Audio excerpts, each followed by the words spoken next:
வணக்கம். இது உங்கள் பொலிட்டிக்கல் பார்க். நான் உங்கள் நண்பன். இன்றைய தினத்துல நம்ம ரெண்டு பேர்த்த பத்தி பேச போறோம். ஒண்ணு சமத்துவ மக்கள் கட்சி சரத்குமாரையும், தமிழக வாழ்வுரிமை கட்சி வேல்முருகனையும் பத்தி நம்ம இன்னைக்கு பார்க்க போறோம். அவர்கள் இருவரை பத்தி தான் இன்னைக்கு நம்ம இந்த வீடியோல பேச போறோம். சரத்குமாரை பத்தி என்னப்பா பேசுறதுக்கு இருக்கு அப்படின்னு சொன்னீங்கன்னா, அவரை பத்தி பேசுறது பக்கமா இருக்கு. அதுல ஒரே ஒரு பக்கத்தை மட்டும் தான் நான் இன்னைக்கு பேச போறேன். என்னன்னு பாத்தீங்கன்னா, 1996 இருந்து பயணிக்கிறாரு அரசியல்ல சரத்குமார். அவருக்குன்னு ஒரு கட்சி ஆரம்பிச்சார். அது என்ன கட்சின்னு பாத்தீங்கன்னா, சமத்துவ மக்கள் கட்சி.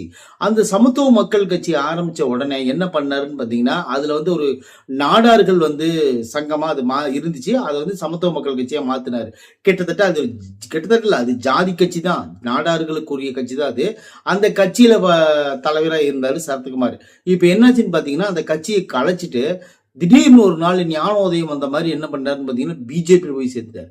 பிஜேபியில சேர்ந்த உடனே கட்சி சுத்தமாவே மறந்து அது கலைச்சே விட்டுட்டாரு. கட்சி ஆளுக்கு ஒரு திசையா போயிட்டாங்க. அப்புறம் பிஜேபி போய் சேர்ந்து இந்த அம்மாவும் சரத்குமார், சாதிகா சரத்குமார் ரெண்டு பேரும் போய் கூட்டணியா போய் இணைஞ்சிட்டாங்க. இணைஞ்ச உடனே போன தேர்தல் என்ன பண்ணாங்கன்னு பாத்தீங்கன்னா, விருதுநகர் தொகுதியில ஒரு தொகுதி கொடுத்தாங்க இவங்களுக்கு, ராதிகாவுக்கு. அவங்க என்ன பண்ணாங்க, அதுல 3வது இடத்துல தோந்துட்டாங்க. அடுத்து என்ன போச்சுன்னு பாத்தீங்கன்னா, இப்படியே தொடர்ந்து வந்துட்டு இருக்கிற நிலையில இடையில கூட கொஞ்ச நாள்ல என்ன பண்ணாங்க பாத்தீங்கன்னா, பிஜேபிக்கு ரொம்ப முட்டு கொடுத்துட்டு இருந்தாரு.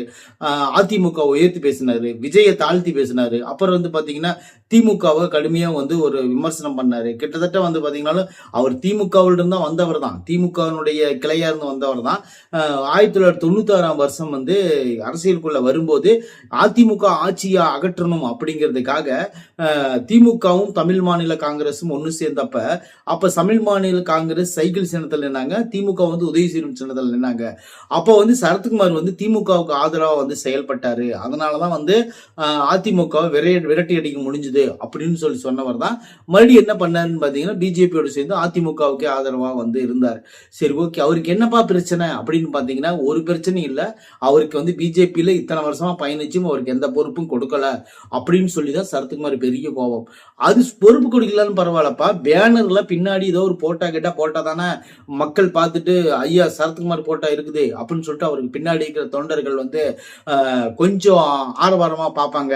ஆனா அவங்க என்ன பண்றாங்கன்னு பாத்தீங்கன்னா, பிஜேபியோட கிளை செயலாளர், அதாவது துணைக்கு கிளை செயலாளர் வரலும் போடுறாங்க, சரத்குமார் போட விட்டாங்க. சரத்குமார் கோபம் வருமா வராதா நீங்களே சொல்லுங்க பார்க்கலாம். நீங்களே இருந்தாலும் கோபம் வரும்ல.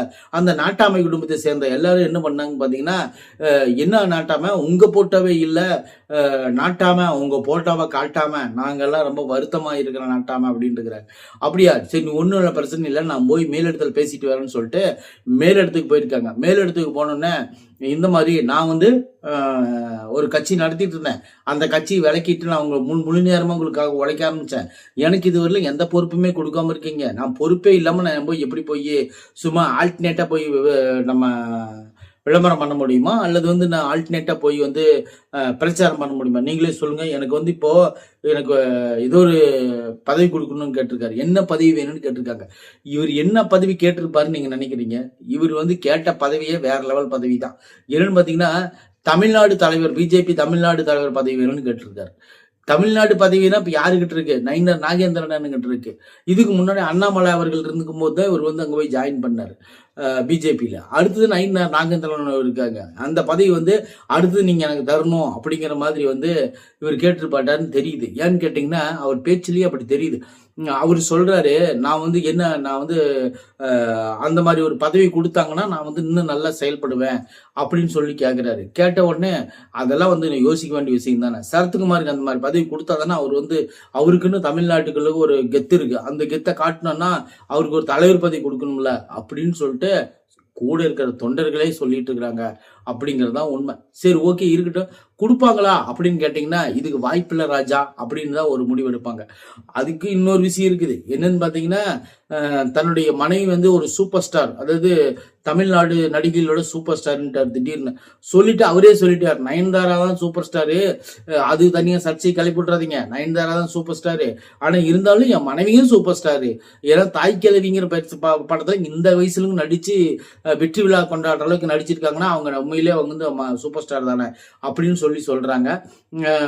இது என்ன சொல்றது, அது ஏத்துக்கிறவங்க ஏத்துக்குவாங்க, ஏத்துக்க மாட்டாங்க. சரி, ஓகே. அடுத்தது என்ன சொல்றாருன்னு பாத்தீங்கன்னா, எனக்கு இருக்கிற இந்த பிரச்சனை எல்லா கட்சியிலும் எல்லா தலைவர்களுக்கும் இருக்குது. ஆனா அவங்க வெளிய சொல்ல மாட்டேங்கிறாங்க அந்த ஆதங்கத்தை அப்படின்னு சொல்லி ஒரு நம்பரை பதிவு பண்றாரு. ஏன்னா உண்மை அதுதான். இப்ப என்னன்னு பாத்தீங்கன்னா, எல்லா கட்சியிலையும் ஒரு ஒரு முரண் இருக்கு அப்படின்னு சொல்லியே நம்ம பார்க்கப்படுதுன்னு வச்சுக்கோங்களேன். சரி, சரத்குமாருக்கு அந்த மாதிரி ஒரு பதவி கொடுப்பாங்களா, கொடுக்க மாட்டாங்களா, அல்லது ஒரு அங்கீகாரம் கிடைக்குமா கிடைக்காதான்னு சொல்லிட்டு பார்ப்போம். ஆனா அவர் தொண்டர்களே நிறைய பேர் அவரே நினைச்சிருப்பாரு, எதுக்குடா சமத்துவ மக்கள் கட்சி அவசரப்பட்டு நம்ம விட்டோம், அந்த கட்சி கையில வச்சிருந்தாச்சு போய் ஏதோ 2-3 சீட்டாவது கேட்கலாமே ஏதோ ஒரு பக்கம்னு சொல்லிட்டு ஐடியா இருக்கு. ஆனா இப்ப என்ன பண்றது, கட்சி தான் நம்மள விட்டு போயிருச்சு அப்படிங்கிற ஒரு சூழ்நிலையில அவர் கொஞ்சம் மன வருத்தமா தான் இருக்காரு, வேற ஒன்றும் கிடையாது. அடுத்தது நம்ம யாரை பார்க்கறோம்னு பாத்தீங்கன்னா, தமிழக வாழ்வு உரிமை கட்சி வேல்முருகன் அவர்களை பார்க்க போறோம். வேல்முருகன் திமுகவிலிருந்து டோட்டலாவே விலகி வெளியே வந்துட்டாரு. அவரை பத்தி பக்கமா பேசலாம், அதுல ஒரு பக்கத்தை தான் இன்னைக்கு பேசுறேன். சரி, ஓகே. தமிழக வாழ்வு உரிமை கட்சி வேல்முருகன் அவர்கள் வெளியே வந்துட்டாரு. அவர் ஆல்ரெடி PMK இருந்தாரு. அப்புறம் அதுல இருந்து விலகி தமிழக வாழ்வு உரிமை கட்சின்னு ஒரு கட்சியை தொடங்கி அந்த கட்சியை நடத்திட்டு வராரு. அந்த கட்சியினுடைய கொள்கை தமிழ் தேசியம் தான். தமிழ் தேசியம் கொள்கையை வச்சுக்கிட்டு இவர் திராவிடத்துல ஏன்டா போய் இணைஞ்சாருன்னு நீங்க கேட்கக்கூடாது. ஏன்னா சந்தர்ப்ப சூழ்நிலை இறந்துட்டாரு. இப்ப ஏன்டா வெளியே வந்தாருன்னு கேட்கக்கூடாது. அது ஒன்றும் முடியாது. சந்தர்ப்ப சூழ்நிலை தான் வெளியே வந்துட்டாரு, வேற வழியே கிடையாது. அடுத்தது அவர் என்ன பண்ண போறாருன்னு பாத்தீங்கன்னா, TVKவோடு சேரலாமா, தமிழக வெற்றி கழகத்தோடு சேரலாமா, அல்லது அதிமுக கிட்ட சேரலாமா அப்படின்னு சொல்லி பேசிட்டு இருக்கிறாங்க அப்படின்னு சொல்லிட்டு ஒரு ரூமர் வருது. ஆனா பாரதிய ஜனதாவோட மட்டும் நான் சேர மாட்டேன் அப்படின்னு சொல்லி அவர் சொல்லிட்டு இருக்காரு. ஒருவேளை TVKல சேர்றதுக்கு வாய்ப்பு இருக்குது அப்படின்னு சொல்லிட்டு அவங்க தொண்டர்கள் எல்லாம் சில பேர் கூறுறத நம்ம பார்த்துட்டு இருக்கிறோம். ஆனா இருந்தாலும் இப்ப என்னன்னா, சசிகலாவோட கூட்டணி வச்சிருவீங்களா அப்படின்னு சில பேர் கேட்கறது எனக்கு மனசுக்கு வருத்தமா இருக்குது. அப்படியெல்லாம் கிடையவே கிடையாது. ஆனா இன்னொரு விஷயம் பாத்தீங்கன்னா, இப்ப தமிழக வாழ்வு உரிமையை சேர்ந்தவர்கள் குறிப்பாக விஜயோடு சேர்வதற்கு ஆர்வம் காட்டி வருகிறார்கள் அப்படின்னு கூட சொல்லலாம். ஏன்னா கொஞ்ச நாளைக்கு முன்னாடி இதே தமிழக வாழ்வு உரிமை கட்சி தான் விஜய் அவர்களை மிகவும் கேவலமா சித்தரிச்சாங்க அப்படிங்கிறது குறிப்பிடத்தக்கது. அப்புறம் அடுத்தது என்னன்னு பாத்தீங்கன்னா, இவங்க அதாவது கார்பரேட் முதலாளிகள் இங்க தீர்மானிக்கிறாங்க யார் யார் எந்தெந்த தொகுதியில் நிக்கணும்னு சொல்லிட்டு கார்பரேட் முதலாளிகள் தான் தீர்மானிக்கிறாங்க. ஐயா ஸ்டாலின் அவர்களை தாண்டி நிறைய பேர் அதிகாரிகள் இது முன்னிலைப்படுத்துறாங்க. அவங்களையெல்லாம் தாண்டி தான் நீங்க எனக்கு சீட்டு கொடுக்கணும் அப்படின்னா அந்த சீட்டே எனக்கு தேவையில்லை அப்படிங்கிற மாதிரி, நீங்க கொடுத்தா கொடுங்க, அவங்க கொடுத்தா நான் வாங்க மாட்டேன் அப்படிங்கிற மாதிரி இவர் சொல்லிட்டு இருக்கிறார். என்னன்னு பாத்தீங்கன்னா, கிட்டத்தட்ட பாத்தீங்கன்னாலும் திமுக தன்னிச்சையா செயல்படல. யாருக்கு சீட்டு கொடுக்கணும் கொடுக்க கூடாது அப்படின்னு சொல்லிட்டு ஸ்டாலின் அவர்கள் முடிவெடுக்க முடியாது.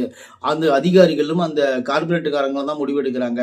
அந்த மாதிரி வேல்முருகனுக்கு ஒரு மறுப்பு தெரிவிக்கிறாங்க அப்படின்னு சொல்லிட்டு இவரோட ஆதங்கத்தை அள்ளி கொட்டுறாருன்னு வச்சுக்கோங்களேன். எப்படி ஆதங்கத்தை அள்ளி கொட்டினாலும் சரி, இவருக்கு கொடுக்க வேண்டிய அந்த ஒரு சீட் 2 சீட்டு ஏதாவது ஒண்ணு கொடுத்திருந்தா இன்னைக்கு ஒரு பிரச்சனை இல்லை அப்படின்னு சொல்லி யோசிக்கிறாங்க. ஆனா இருந்தாலும் இவர் 10 கோரிக்கை வச்சிருக்காரு. அந்த கோரிக்கை நிறைவேற்றல, இந்த சாதிவாரி கணக்கெடுப்பு உள்ளிட்ட 10 கோரிக்கை வச்சிருக்கிறேன்னு சொல்றாரு.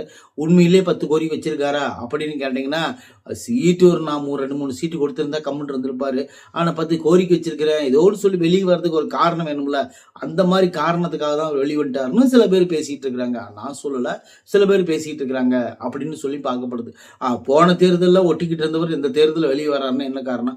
கொள்கை இல்லாமல தன்னால் இருந்திருப்பாரு, அதான் 10 கோரிக்கை வைக்காமல இருந்திருப்பாரு, எல்லாம் வச்சிருப்பாரு. சீட்டு கம்மியா கொடுத்திருப்பாங்க. ஒரு சீட்ல நில்லுங்க உதயசூரியன் தள்ளிருப்பாங்க. அதனாலதான் தன்மான இழுக்காவோட வெளியே வந்துட்டாருன்னு நினைக்கிறேன். ஆனா இருந்தாலும் ஒரு சீட் 2 சீட்ல நிக்கிறாங்கல்ல, வேண்டானா சொல்ல போறாங்க. திமுக கொடுத்தாலும் சரி, நீங்க ரெட்டலையில் கொடுத்தாலும் சரி, நான் எங்க வேணாலும் நிப்ப தலைவரேன் அப்படிங்கிற ஆளுங்க இருக்காங்கல்ல. இருக்குது. அவங்களோட வழி இல்லை. அவங்களோட பேரை நம்ம நினைவில் வச்சுக்கணும்னு சொன்னோம்னா என்ன பிரச்சனை வந்தாலும் அவங்க கூடவே நம்ம இருக்கணும்னு இருக்கிறாங்கல்ல.